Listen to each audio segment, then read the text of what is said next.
Assalamualaikum warahmatullahi wabarakatuh. Jumpa lagi dengan saya Mahanani Nurul Latifah.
Melihat video tersebut, kita dapat mengetahui bahwa betapa luar biasanya kuasa Allah Subhanahu wa taala dalam menciptakan makhluk Allah. Dalam hal ini adalah manusia sebagai makhluk yang paling sempurna di antara ciptaan Allah yang lain. Berikut Quran Surat Al-Mu'minun ayat 12-14. Bismillahirrahmanirrahim. Walaqad khalaqnal insana min sulalatin min tin, thumma ja'alnahu nutfatan fi qararin makin, thumma khalaqnan nutfata 'alaqatan fa khalaqnal 'alaqata mudghatan fa khalaqnal mudghata 'idhaman fa kasawnal 'idhama lahman thumma ansha'nahu khalqan akhar fatabarakallahu ahsanul khaliqin. Artinya, dan sesungguhnya kami telah menciptakan manusia dari suatu saripati dari tanah. Kemudian kami jadikan saripati itu air mani dalam tempat yang kokoh. Kemudian air mani itu kami jadikan segumpal darah. Lalu segumpal darah itu kami jadikan segumpal daging. Dan segumpal daging itu kami jadikan tulang belulang. Lalu tulang belulang itu kami bungkus dengan daging. Kemudian kami jadikan dia makhluk yang lain, maka Maha Sucilah Allah, pencipta yang paling baik. Berikutnya adalah penjelasan ayat. Pada ayat ke-12, manusia diciptakan dari saripati yang berasal dari tanah. Kemudian pada ayat ke-13, saripati yang berasal dari tanah tersebut dijadikan menjadi nutfah atau air mani, yakni sel sperma dari laki-laki dan juga sel telur atau sel ovum dari wanita.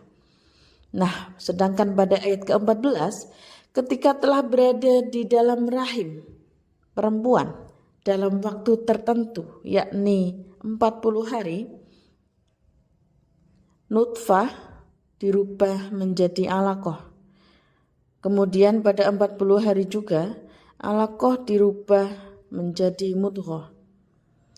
Kemudian dalam waktu 40 hari pula mudghah berubah menjadi tulang belulang yang terbungkus daging, yang pada akhirnya menjadi anak manusia. Berikutnya, riset ahli embriologi terkait dengan fungsi air mani.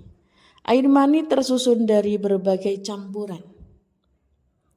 Yang pertama, bahwa air mani mengandung gula sebagai stok energi bagi spermatozoa.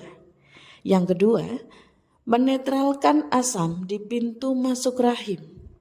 Yang ketiga, melicinkan lingkungan agar memudahkan pergerakan sperma. Sebelum proses fertilisasi terjadi, 250 juta sperma terpancar pada satu waktu menuju sel telur yang jumlahnya hanya satu setiap siklus. Sperma melakukan perjalanan yang sulit menuju sel telur karena saluran reproduksi wanita yang berbelok-belok, kadar keasaman yang tidak sesuai dengan sperma, gerakan menyapu dari reproduksi wanita, dan juga gaya gravitasi yang berlawanan dengan sperma tersebut.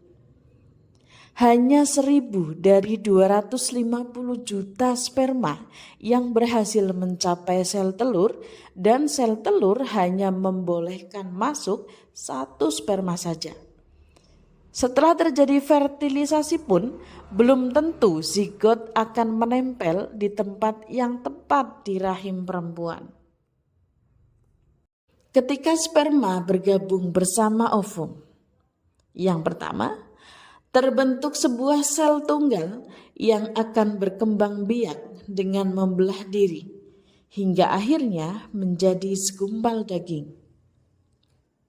Prosesnya kompleks dan kritis di setiap proses pembelahannya.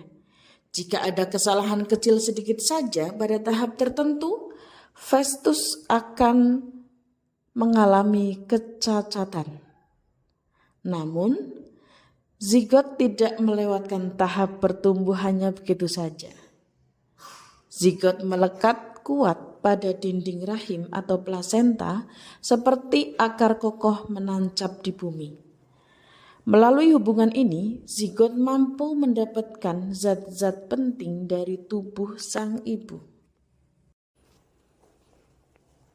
Berdasarkan ayat-ayat pada surat Al-Mu'minun, yakni ayat 12-14, ada fakta ilmiah di sini.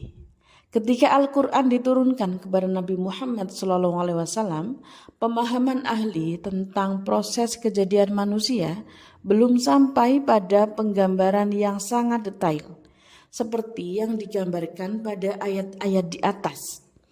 Justru informasi yang dibawa Al-Quran mampu memberikan gambaran yang sangat detail.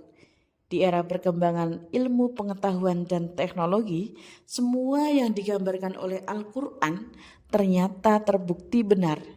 Ini menunjukkan bahwa Al-Quran adalah wahyu Allah Subhanahu wa Ta'ala dan isinya adalah kebenaran hakiki. Nah, demikianlah pembahasan kita terkait dengan hakikat penciptaan manusia. Wallahu a'lam bishawab. Selamat berjumpa kembali pada pembahasan selanjutnya. Wassalamualaikum warahmatullahi wabarakatuh.